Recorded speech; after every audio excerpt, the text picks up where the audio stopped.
Welcome to Inviting Oneness, a podcast where we explore true personal stories from friends and members of EquaSion. Stories where the illusion of separateness gave way to the deeper truth of our shared humanity.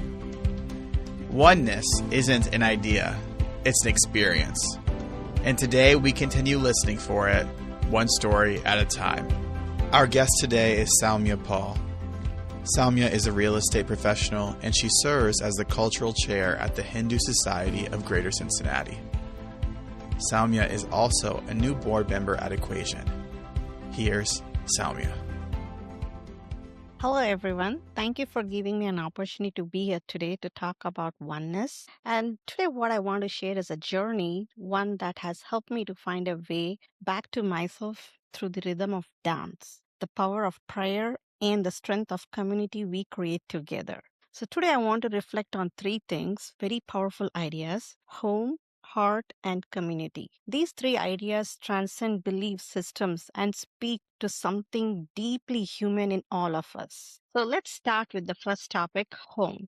I still remember the first time I walked into the Hindu temple where I didn't know anyone. This is a few years ago. And I felt an immediate, profound sense of belonging there. That experience taught me that home is not always a physical place. It is a feeling, one that arises when we are accepted without explanation and welcomed without conditions. Across faith and traditions, there are spaces that create the same feelings. They remind us that beyond rituals and names, what truly matters is the connection. Right now, I'm a cultural chair at the Hindu temple, and that is the oneness connection that I have grown with the temple. What I do there is organize community events such as Holi, Diwali, and Temple Carnival, other major events through cultural organization, which is rooted in our tradition. But these gatherings are ultimately about unity, joy, and shared humanity. And the second part we are going to do is heart. Another meaningful part of my journey is dance. For me, dance is not a performance, it is a moving meditation. In many spiritual paths, movement and prayer and breath are simply different doorways to the same stillness. But through dance, people release stress, emotions, and mental burdens stored in the body. Movement allows what cannot be spoken to gently dissolve. Dance reminds us that the body and the spirit are not separate.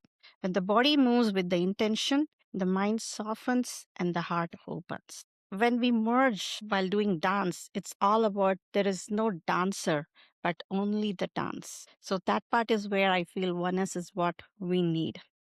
The third thing I want to talk about is community. This spiritual understandings naturally extends into my professional life as a real estate agent. I don't see real estate as simply buying and selling homes. I see it as helping people find places where their lives can unfold, where families gather, traditions continue, and communities grow stronger. Working with people from diverse backgrounds has shown me that while culture and beliefs may differ, the desire for belonging is universal. By helping individuals and families find their physical home, I believe I'm also helping to build an emotional and social foundations within our own neighborhoods. The first thing that I'm really drawn to is you speaking about dance. And in some world traditions, world religions, you have this really strong dualism between the body and the spirit. For you, you talked about how dance was a way to unify these two elements into one whole entity. Right. And I would just love to hear you talk a little bit about, like, was there a moment for you where you kind of felt the integration between your spirit and your physical body in a moment of dance? So, as you said, with my soul and my body, right? That is where people look around for mental peace, stability going through meditation, de-stressing their body with working, or some like to cook. That is how the way they release their stress and everything. For me, dance is what is my soul. That is the one thing that I nobody can take from me, that I won't be willing to give it out. Even though if I would give it out, it'll still there with me to keep it within me. So I mentioned earlier that dance is all about a moving meditation for me. So In Hinduism, meditation is all about sitting and meditating in a deep silence room. But for me, if I sit in like that and try to meditate, like no music, silence, my mind is wandering all over the place. It's like constantly I'm thinking in my mind, what should I do tomorrow? What should I do in the evening? Should I call my friends or should I cook for this? It's not the peace I'm looking for. Mm-hmm. It's not de-stressing my body. It's stressing me more there. So dance is like a moving meditation, as I said earlier. That is how word I want to use is it helps me to de-stress my body and just concentrate on the movement of my body. That's why it connects to my soul. So I don't have to worry about anything, neither cooking, nor reading, or working, or my kids, or my family. Me with one. Just listen to the music and move your body. And that is all I'll be concentrating. Making steps, circling, any form of dance is fine. It doesn't have to be a particular dance, but just the music should be on for me and I just move my body. And that is how it de-stresses my body and give me more strength to do more things positively. Beautiful. Yeah, I love that answer. Sometimes when I'm talking about Hinduism with folks who aren't familiar with this Right. religion, the first question that I hear from people is, so is Hinduism a monotheistic religion or is it a polytheistic religion? And this is actually it's a complicated answer to that question because it depends on the person and how they're practicing. But Right. what I often point to is this idea of Brahman or of ultimate reality. And I wonder if you could just give us just a little bit of sense of the ways in which the Hindu tradition kind of understands ultimate reality through this idea of Brahman, and what does it have to do with oneness for you? For me, there is an Almighty, God Almighty. As a human, we were created by an Almighty, and everybody has their own ways to follow it. So ultimately, it's the faith and the power. That is what I believe in. So everybody has their own culture and traditions that they have been brought up through generations. And I was lucky enough to be born as a Hindu. And for me, that is what since childhood, I've been following the religion. And for me, there is a God above us who directs us as a human. This is your journey. Move along till the end. So for me, oneness is all about connecting to the God through Hinduism, since I've been born and brought up in that religion. It's all about my inner peace, happinesses, and making a good life. That's all Mm-hmm. it is. Once you're born, you have to pass along. For us, Hinduism, we believe in life after death. So, whatever good or bad I do it in this journey has to be balanced out in my next journey. So, that is what we believe in. That is what I believe in, that it is a good way of life is living happily and without causing any hatred or violence and a peaceful life. You talked about this final idea of community and Right. how it connects to your occupation as a real estate agent. Right. And the part that resonated with me so specifically was the way that you located the universal desire that we all have for belonging.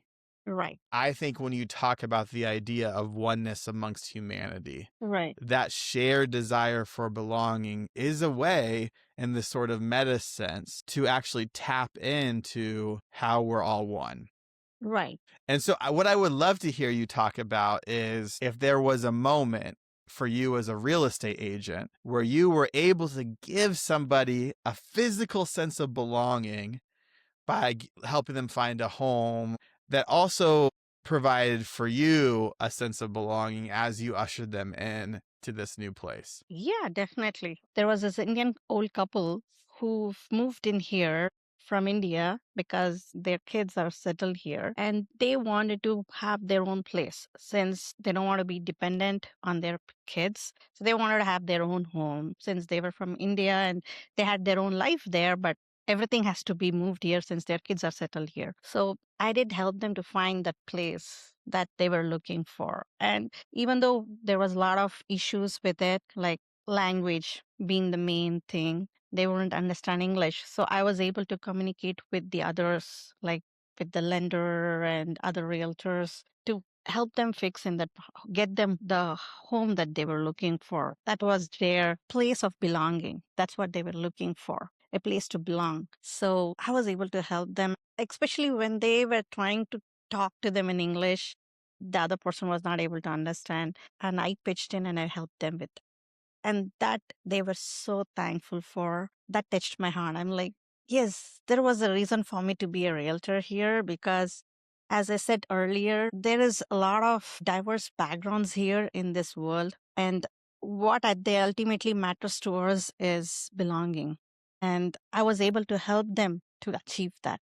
They felt that, yes, people are there to help them to belong here at the house, that they were able to get that house they were looking for and tell that, okay, this is my house and this is where I belong. And that just made me being happy as a realtor. I was able to help them out to get that property. Yeah, that's beautiful. And when you were talking about the Hindu temple, you defined belonging as being accepted without expectation or condition. Woo, that's good. That's really good. So I just want you to think just for a second about the conversation that we've had.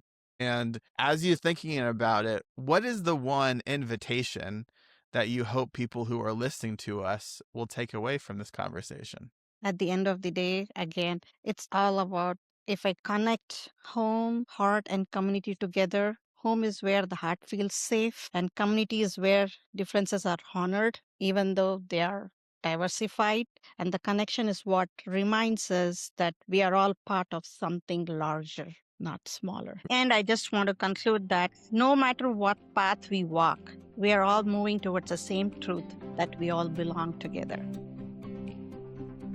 Thanks for joining us on Inviting Oneness, where we share real stories of connection that dissolve the illusion of separation and reveal our common humanity.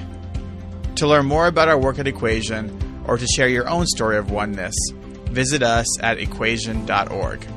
Until next time, may we keep inviting oneness within ourselves and with one another.